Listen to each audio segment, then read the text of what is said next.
The steady hum of the engines filled the cabin like a quiet heartbeat. Warm sunlight spilled across rows of soft brown leather seats, and the faint aroma of fresh coffee drifted from the galley. It was one of those calm, late-morning flights where time felt suspended between peace and anticipation. Matthew adjusted the strap of his worn leather bag as he stepped into first class, ticket in hand. He was looking forward to a quiet flight to New York, a small escape after months of surprise inspections, reports, and endless travel days. Today he wasn't the airline inspector. He was just a man off duty, craving silence at 30,000 feet. But his seat, 2A, was already occupied. A woman sat there, angled slightly toward the aisle, one leg crossed over the other, scrolling on her phone with an air of entitlement. She looked to be in her late 30s, with perfectly curled light brown hair, gold earrings that caught the light, and a designer blue coat that whispered money. The strong scent of her perfume lingered in the air. Without looking up, she kept tapping on her phone, completely relaxed in a seat that wasn't hers. Matthew hesitated, checked his ticket again, then decided to handle it himself. He cleared his throat gently. "Excuse me, I think you might be in my seat." The woman didn't respond right away. When she finally looked up, her eyes flicked over him, quick, assessing. Her lips curved into a thin, dismissive smile. "I don't think so," she said coolly. "This is seat 2A. "Yes," he replied, showing his ticket. "That's what mine says." Her smile tightened. "Oh, I see. You probably meant economy, not 2A. She gave a short, sharp laugh that caught the attention of nearby passengers. "You must be mistaken. First class isn't exactly for everyone." Matthew blinked, unbothered.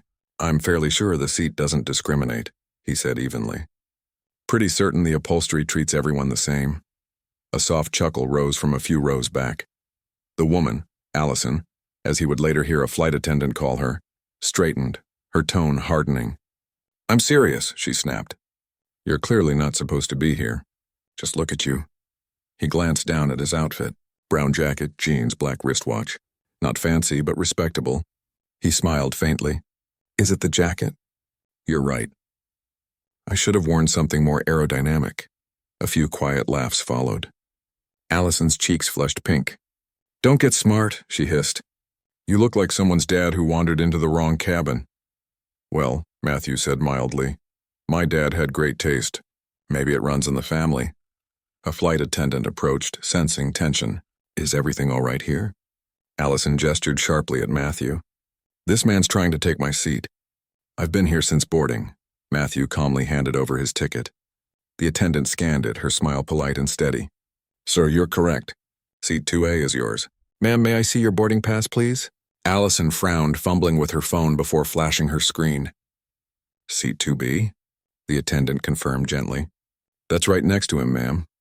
Allison stared at her phone, visibly flustered. "That can't be right." "It happens," Matthew said kindly, though amusement glinted in his eyes. "Numbers can be tricky. They usually go in order." A wave of laughter rippled through the cabin. Allison's jaw tightened as she stood, grabbing her designer bag with a sharp motion. "Unbelievable," she muttered.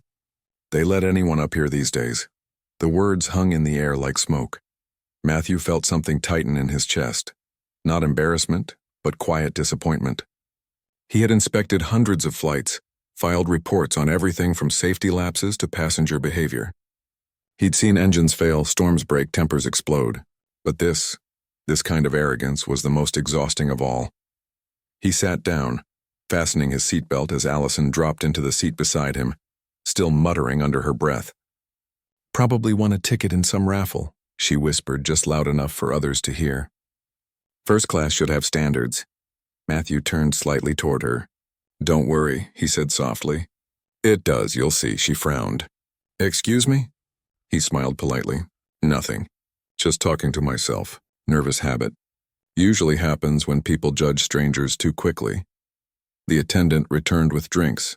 Champagne for Allison, water for Matthew. He waved it away. "No thanks. I like to stay alert in case the plane needs inspecting mid-flight." Allison scoffed. "Oh, please. You're not an inspector." He looked at her for a long moment, a faint knowing smile on his lips. "No," he said quietly. "Not today." She rolled her eyes and turned away, pretending to scroll through her phone. The engines roared, the cabin lights dimmed, and the plane began to taxi. Outside, the runway shimmered like a silver ribbon in the sunlight. Inside, silence settled between them. Matthew's reflection shimmered in the window, calm, steady, but purposeful. He hadn't planned for confrontation, but life had its ways of testing patience.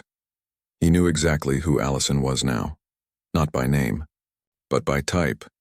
She was the kind of person who measured worth by appearances, someone who treated kindness like currency, only to be spent on those she considered equals. Matthew adjusted his seat, glancing sideways. She was typing furiously on her phone, whispering complaints to whoever was unlucky enough to be listening. Every few seconds she shot him a glare, as if trying to regain control through sheer defiance. He didn't react. The flight attendant came by again, checking on passengers. When she reached Matthew, her smile was warm. "If you need anything, sir, just let me know." Allison gave a soft, incredulous laugh. "Oh, come on. He's not royalty." Matthew turned slightly, eyes glimmering with humor. "No, but I've been called worse. Once someone thought I was the Wi-Fi repairman." Laughter spread from the nearby rows. Allison glanced around, realizing the attention she'd tried to command was slipping away. Her cheeks flushed. "You're enjoying this, aren't you?" "Just trying to enjoy the flight," Matthew said easily. "You should try it too. We're all heading in the same direction." Her lips pressed into a tight line. "People like you don't belong in first class," she muttered. The words lingered in the air. Matthew didn't respond right away. He looked out the window, watching the clouds blur into white ribbons. When he finally spoke, his tone was calm but steady. "You'd be surprised where people like me belong." Silence settled between them, tense, unspoken, but powerful. Allison turned away, pretending not to care, though her eyes flicked toward him now and then, trying to understand his composure. Matthew leaned back, letting the hum of the engines drown out the noise. He wasn't angry. He was patient. And patience, he'd learned, was the sharpest weapon in any conflict. Outside, sunlight bled across the clouds in soft gold. Inside, the air felt thick with unspoken challenges. The plane leveled off, cutting smoothly through a sea of white. A gentle chime signaled the end of takeoff, followed by the quiet shuffle of passengers unbuckling their seatbelts. The cabin filled with the low murmur of conversation and the faint clink of glasses.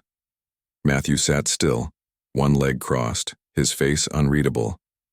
Beside him, Allison was restless, fingers drumming against the armrest as she scrolled through her phone with exaggerated sighs. He didn't need to look. He already knew what she was doing. Her screen glowed with social media posts. A half-whispered complaint slipped from her lips, something about unprofessional service and random passengers invading first class. Matthew took a slow sip of water, hiding a grin.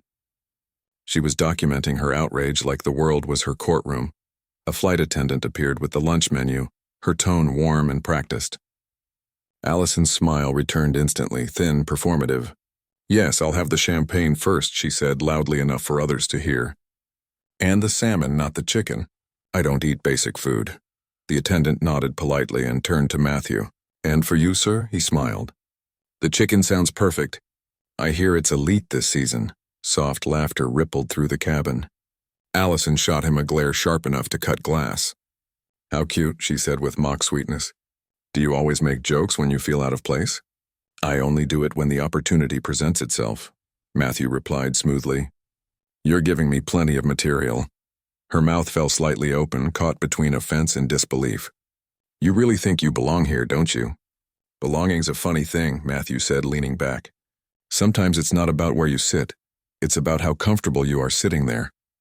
The attendant returned with drinks, setting a flute of champagne before Allison and a glass of water before Matthew.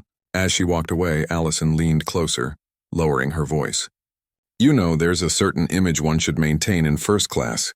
You can't just buy a seat and expect people to treat you like you fit in." Matthew met her gaze, calm and curious. "And what image is that?" She gestured toward his clothes. "You dress like someone who works with their hands. People like you belong in the main cabin, not pretending to sip champagne up here." The jab was meant to sting, but Matthew only smiled. His tone stayed even. "Funny you say that. You're right, I do work with my hands. I hold pens, reports, sometimes a clipboard. Dangerous tools, I know." Her lips parted, unsure if he was serious or mocking her. "What are you, some kind of writer?" "Something like that," he said lightly. "I observe people for a living.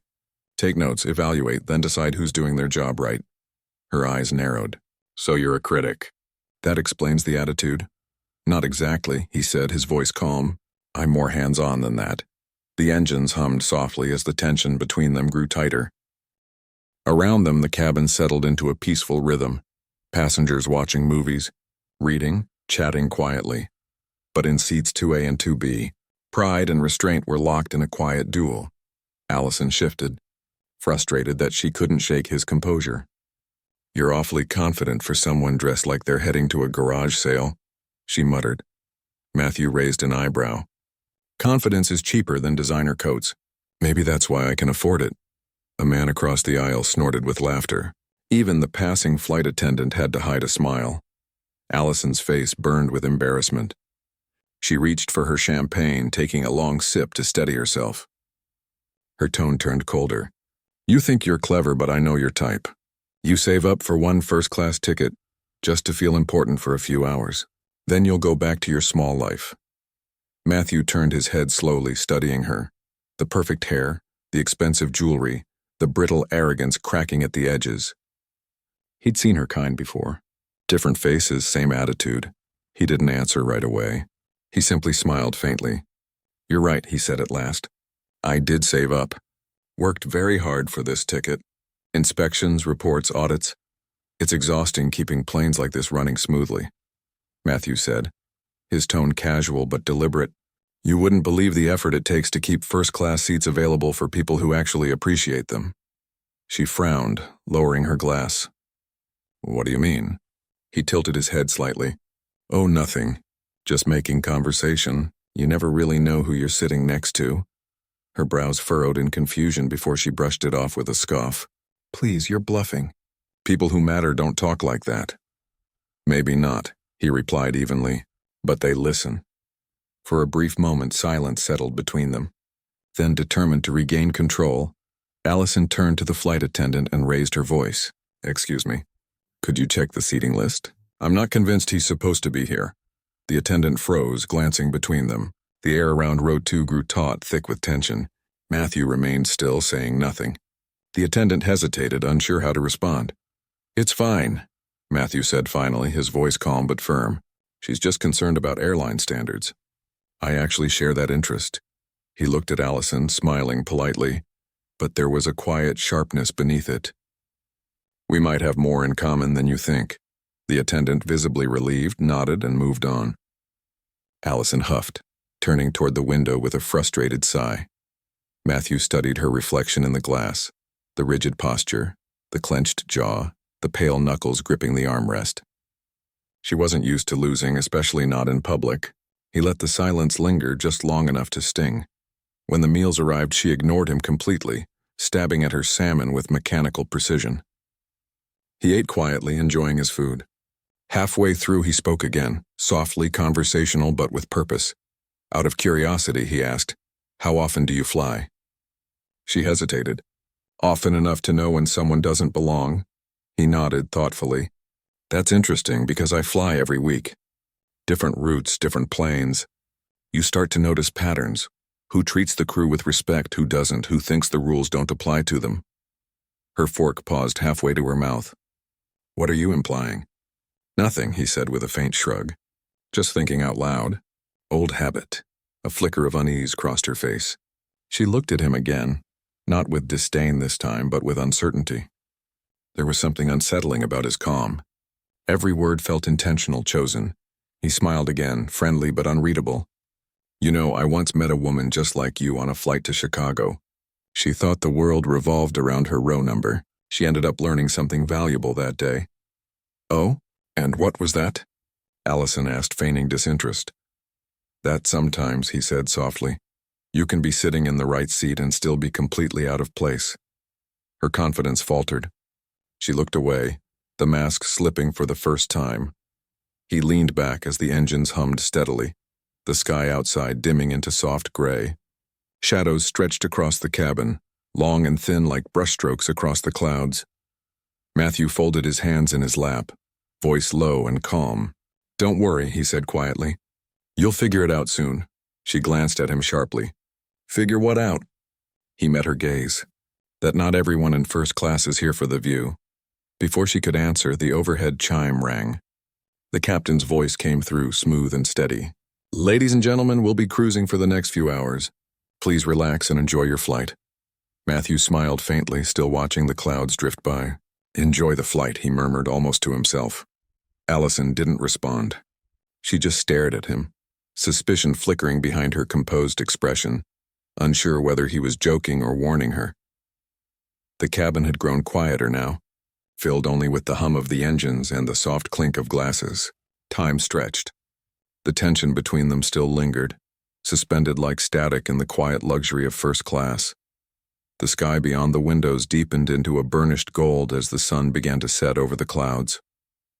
A flight attendant moved softly through the aisle, collecting trays, her polite smile betraying a faint awareness of the unspoken drama at row 2. Matthew sat back, arms loosely crossed, his face calm but thoughtful. Across from him, Allison shifted restlessly in her seat, sipping the last of her champagne. The sharp confidence she'd worn earlier was slipping away, replaced by something closer to doubt. She hadn't spoken since their last exchange, but her eyes flicked toward him often, curious, uneasy. When their gazes met, he offered a polite nod, then looked away as the flight attendant approached once more. "Sir, is everything to your satisfaction?" she asked warmly, though her tone carried an undercurrent of respect that didn't go unnoticed by Allison. "Perfect," he said, smiling.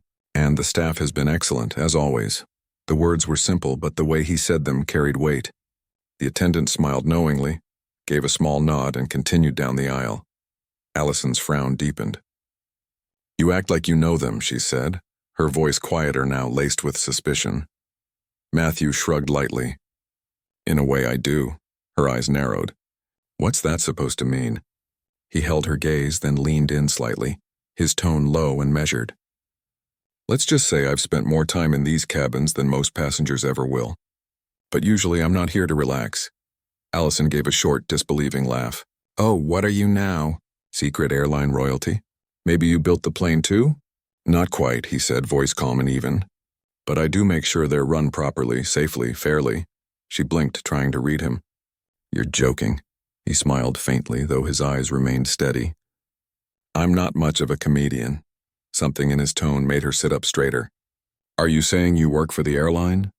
"Not exactly," he said. "I work with the airline. Inspectors do that sort of thing." The word hit her like turbulence, silent at first, then heavy with meaning. Her lips parted slightly as realization dawned, before she quickly tried to hide it. "You're not serious," Allison said, her voice trembling slightly. "I was off duty today," Matthew replied lightly. "But funny how duty always finds you, isn't it?" She turned toward the window, her reflection pale against the glass. "You can't just pretend you have authority because you're some bureaucrat." "Pretend?" he echoed, a quiet amusement in his tone. "I wouldn't dare. The badge in my bag does a fine job proving it." He didn't need to show it. His tone, his posture, everything about him had shifted. The easy charm was still there, but now it carried the quiet authority of someone used to being obeyed. Around them, the soft murmur of conversation continued, unaware of the subtle tension pulsing through the air. Allison swallowed hard, her earlier confidence faltering. "You can't do anything." I wasn't being rude." "You weren't," he asked gently, "because I seem to remember being told that people like me don't belong here." Her face flushed crimson. "That was just a misunderstanding." "Good," he said calmly, leaning back. "Then you won't have any issue when the cabin crew files their report about the incident." Her head snapped toward him. "What report?" He met her eyes evenly. "Every passenger complaint and every verbal altercation, especially in first class, gets noted. Normally I'd let it slide, but since you question the staff's professionalism and accuse them of incompetence, that complicates things." Her breathing quickened. "I didn't accuse anyone." "You implied it," he said quietly. "On video, actually. Several passengers were recording when you tried to have me removed." Her mouth opened, but no words came. She glanced around, suddenly aware of the lingering stares. The same passengers who had laughed earlier now whispered among themselves, their eyes flicking between her and Matthew. The balance of power had shifted completely. Matthew rested his hands on the armrests, his voice steady and calm. "You see, Allison, flights are like small ecosystems. Everyone has a role: crew, passengers, inspectors. When someone forgets that, it causes turbulence. She stared at him, her confidence unraveling. "You're enjoying this," she said weakly. He tilted his head slightly. "Not at all. I don't enjoy embarrassing people. But I do enjoy fairness." Her voice was softer now, trembling. "What happens next?" "Now," he said. "Now we fly quietly, and when we land, a report will be reviewed. If I decide it's worth pursuing, the airline might revoke first-class privileges for repeat offenders. Some even blacklist passengers who create disturbances." Her eyes widened. "You wouldn't?" "I might not," he said evenly. "But your behavior was witnessed by both staff and passengers. After that, it's out of my hands." She stared at him in silence, her breath shallow, the dawning realization settling in. Her arrogance had carried a cost she hadn't expected. The hum of the engines filled the quiet. Near the front, the attendant dimmed the cabin lights, bathing the rows in a soft amber glow. Shadows stretched across Allison's face, highlighting the tension in her expression. After a long pause, she spoke again, quieter this time. "You could not report it, right? We could just forget this ever happened." He looked at her, and for a moment there was something almost compassionate in his eyes. "Forgetting isn't really my specialty," he said softly. "Observing is." Her shoulders sagged. The fight was gone from her posture, replaced by something like humility. "I didn't mean to insult you," she murmured.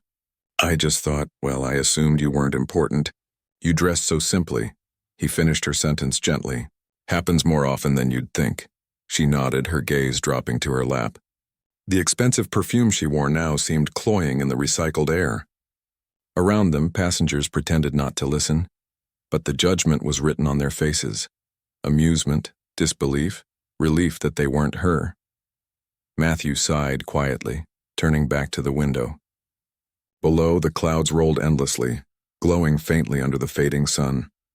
"You know," he said after a pause, "every flight teaches me something new. Today's lesson seems to be that first class doesn't always mean class first." She said nothing. The silence that followed wasn't hostile anymore, it was reflective. Her pride, once sharp and unshakable, now felt fragile, exposed. A few minutes later, the flight attendant returned with fresh coffee. She stopped beside Matthew, a small, respectful smile on her face. "Everything all right here, Mr. Harris?" Allison turned sharply. "Mr. Harris?" she repeated, her voice barely a whisper. She knew that name, the airline inspector whose reports were legendary, the man whose evaluations could ground entire crews. Matthew offered a polite smile. "Everything's fine now. Smooth flight." The attendant nodded and moved on, leaving behind a silence that said everything. Allison sat frozen, pale and motionless, the full weight of her mistake settling in. Matthew picked up his coffee, swirling it gently. "Relax," he said softly. "No one's being escorted off the plane." "Not today," she murmured, her voice faint. He smiled faintly. "Not today." As the plane began its descent toward New York, the intercom crackled to life, announcing preparations for landing. The tension in the cabin eased, replaced by a quiet sense of closure. Matthew fastened his seatbelt, glancing once at Allison. She stared out the window, lost in thought. When the wheels touched down with a soft thud, a ripple of applause spread through the cabin. Matthew smiled slightly. "Welcome to New York," he murmured. "A city that rewards humility." Allison didn't reply. She didn't need to. As passengers stood to collect their bags, Matthew waited patiently, letting her step into the aisle first. She hesitated, then turned slightly toward him, her voice barely above a whisper. "I'm sorry." He nodded once, calm and kind. "Safe travels, ma'am." She walked away without another word, the golden light glinting off her earrings one last time before she disappeared into the crowd.